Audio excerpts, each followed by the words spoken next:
കാവ്യയുടെ വാക്കുകൾ കേട്ട് പ്രയാഗയ്ക്ക് വിഷമവും ദേഷ്യവും ഒരുമിച്ചു വന്നു. മതി, നിർത്ത്. നീ ഇവിടുത്തെ സാധാ ഒരു ഡിസൈനർ മാത്രമാണ്. പ്രയാഗ ചീഫ് ഡിസൈനർ ജോലി രാജിവെക്കണോ വേണ്ടയോ എന്ന് ചിന്തിക്കേണ്ട കാര്യമില്ല. പ്രയാഗയെ അപമാനിക്കുന്നത് കണ്ടു നിൽക്കാനാവാതെ അർജുൻ കാവ്യയോട് പറഞ്ഞു. ഇവൾ ഇനിയും ഇവിടെ ചീഫ് ഡിസൈനറായി ഉണ്ടാകുമെന്ന് നീ കരുതുന്നുണ്ടോ? അതിനുവേണ്ടി എല്ലാവരെയും കണ്ട് കരഞ്ഞു കാൽ പിടിക്കാനാണോ നീ ഇവളെയും കൂട്ടി വന്നത്? കാവ്യ പുച്ഛത്തോടെ ചോദിച്ചു. അർജുൻ, നീ വന്നോ?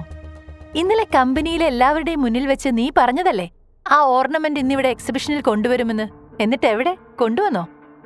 കാവ്യയ്ക്ക് പിന്നാലെ രാഹുലും പരിഹസിച്ചുകൊണ്ട് അങ്ങോട്ട് വന്നു.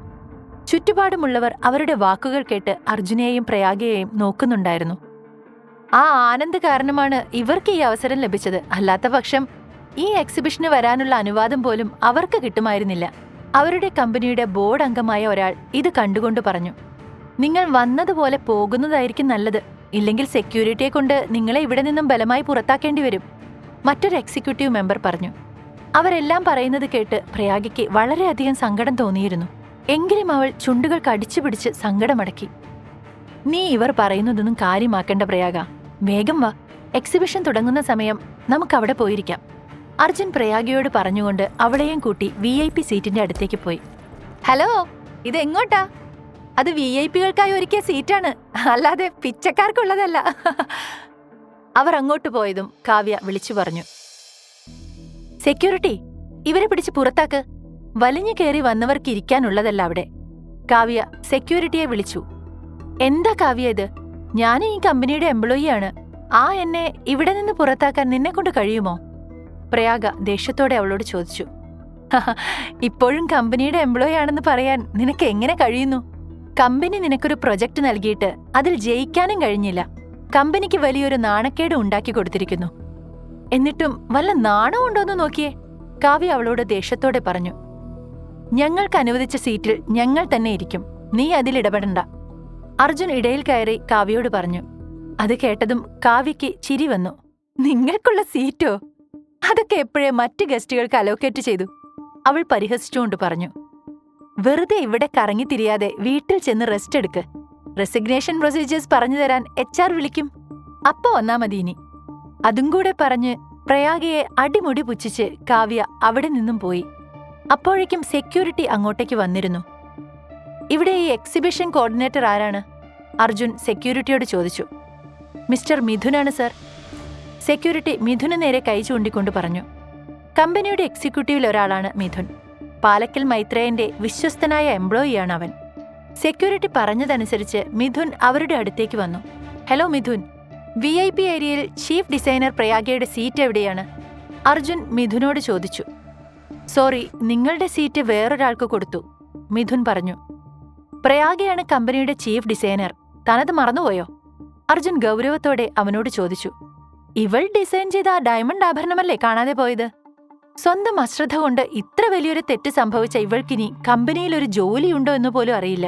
അങ്ങനെയുള്ള ഒരാൾക്ക് VIP സീറ്റിൽ തന്നെ ഇരിക്കണോ? അത് കൊള്ളാലോ, മിഥുൻ അഹങ്കാരത്തോടെ പറഞ്ഞു. അത് കേട്ട് അർജുന് ദേഷ്യം വന്നു. ഈ എക്സിബിഷനിൽ പ്രയാഗയുടെ ഓർണമെന്റ് ഇല്ലെന്ന് നിന്നോട് ആരാ പറഞ്ഞത്? അതും പറഞ്ഞുകൊണ്ട് അർജുൻ അവന്റെ പോക്കറ്റിൽ നിന്നും ഒരു ക്രിസ്റ്റൽ ബോക്സ് എടുത്തു.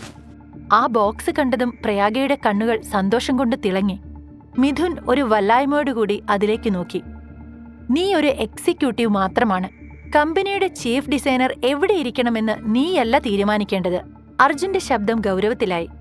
അവരുടെ സംസാരം കണ്ട് അങ്ങോട്ട് വന്ന കാവ്യയും രാഹുലും അർജുന്റെ കയ്യിലിരിക്കുന്ന ക്രിസ്റ്റൽ ബോക്സ് കണ്ട് ഞെട്ടി. ഇരുവരിലും ദേഷ്യവും അസൂയയും ഉടലെടുത്തു. മിഥുൻ അപ്പോഴും ഞെട്ടി അതിലേക്ക് നോക്കി നിൽക്കുകയായിരുന്നു. പിന്നെ മിസ്റ്റർ മിഥുൻ, ഇപ്പോൾ നീ പൊക്കോ. പ്രയാഗയെ ഇങ്ങനെ അപമാനിച്ചതിന് നിനക്കെതിരെ ഡയറക്ടർ ബോർഡിൽ ഞാൻ കംപ്ലൈന്റ് കൊടുക്കുന്നുണ്ട്, അർജുൻ ഗൗരവത്തോടെ അവനോട് പറഞ്ഞു. മിഥുന് അവന്റെ ഉള്ളിൽ നിന്നൊരു വിറയൽ അനുഭവപ്പെട്ടു. മുമ്പ് പാലക്കൽ മൈത്രേയന്റെ കയ്യിലായിരുന്നു കമ്പനി മുഴുവൻ. അന്ന് അവന്റെ ജോലിക്ക് യാതൊരുവിധ പ്രശ്നങ്ങളുണ്ടായിരുന്നില്ല. എന്നാൽ ഇന്ന് മൈത്രേയന് കമ്പനിയിൽ യാതൊരു സ്ഥാനവുമില്ല.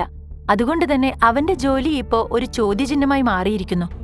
ഒരിക്കലും പ്രയാഗയോട് അങ്ങനെ സംസാരിക്കാൻ പാടില്ലായിരുന്നു എന്ന് അവന് തോന്നി.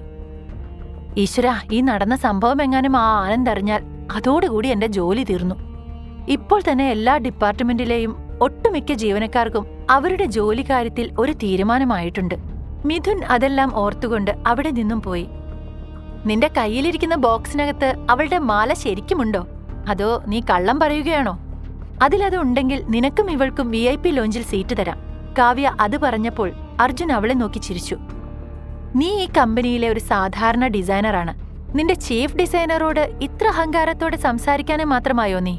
നിനക്ക് കുറച്ചുപോലും കോമൺ സെൻസ് ഇല്ലേ? അർജുൻ പുച്ഛത്തോടെ അവളോട് ചോദിച്ചു. ഹലോ, ആരോട് എങ്ങനെ സംസാരിക്കണമെന്ന ബോധം നിനക്കാണില്ലാത്തത്, അല്ലാതെ എനിക്കല്ല. അവൻ എന്നെ പേടിപ്പിക്കാൻ വന്നിരിക്കുന്നു. കാണിച്ചു തരാം ഞാൻ ആരാണെന്ന്. അർജുന്റെ വാക്കുകൾ കേട്ട് കാവ്യയുടെ മുഖം ദേഷ്യം കൊണ്ട് ചുവന്നു. മാഡം ഇങ്ങനെ ചൂടാവല്ലേ. ഞാൻ മാഡത്തിനെ ഒന്നും പറഞ്ഞിട്ടില്ല. മാഡം ചീഫ് ഡിസൈനറെ പറഞ്ഞു. ചീഫ് ഡിസൈനറുടെ അസിസ്റ്റന്റ് എന്ന നിലയ്ക്ക് ഞാൻ മാഡത്തിനെയും പറഞ്ഞു. അതെന്റെ ഡ്യൂട്ടിയല്ലേ മാഡം? അർജുൻ അവളെ കളിയാക്കിക്കൊണ്ട് പറഞ്ഞു. അർജുൻ, മതി. നിന്റെ സംസാരത്തിലെ പരിഹാസം മനസ്സിലാകില്ല എന്ന് കരുതണ്ട. ഇതൊന്നും എല്ലാ കാലത്തും ഇങ്ങനെ ആയിരിക്കണമെന്നില്ല അർജുൻ. രാഹുൽ അർജുനെ ഭീഷണിപ്പെടുത്തി. അർജുൻ അവനെ പുച്ഛിച്ചു ചിരിച്ചു. കാര്യങ്ങൾ വഷളാകാൻ തുടങ്ങിയതും മിഥുൻ അർജുനെയും പ്രയാഗയെയും ക്ഷണിച്ച് അവർക്ക് VIP ഏരിയയിൽ സീറ്റ് കൊടുത്തു. കാവ്യയും രാഹുലും അത് കണ്ട് ദേഷ്യത്തോടെ നോക്കി നിന്നു. ഇവനെ ഇങ്ങനെ വെറുതെ വിട്ടാൽ ഭാവിയിൽ നമുക്ക് വളരെയധികം ദോഷം ചെയ്യും. നിന്നെ ഇൻസൾട്ട് ചെയ്തതിന് അവന് ഞാൻ നല്ലത് കൊടുക്കുന്നുണ്ട്. ഇപ്പോൾ നീ സമാധാനമായിരിക്കും കാവ്യ. രാഹുൽ കാവ്യയെ സമാധാനിപ്പിക്കും പോലെ പറഞ്ഞു. പക്ഷേ അതൊന്നും കേട്ടിട്ടും അവളുടെ ദേഷ്യം അടങ്ങുന്നുണ്ടായിരുന്നില്ല. രാഹുൽ, ആ ഗൗതം എവിടെ? അവന് ആഭരണം നശിപ്പിച്ചു എന്നല്ലേ പറഞ്ഞത്? പിന്നെ അതെങ്ങനെ അർജുന്റെ കയ്യിൽ കിട്ടി? അത് ഇത്ര പെട്ടെന്ന്?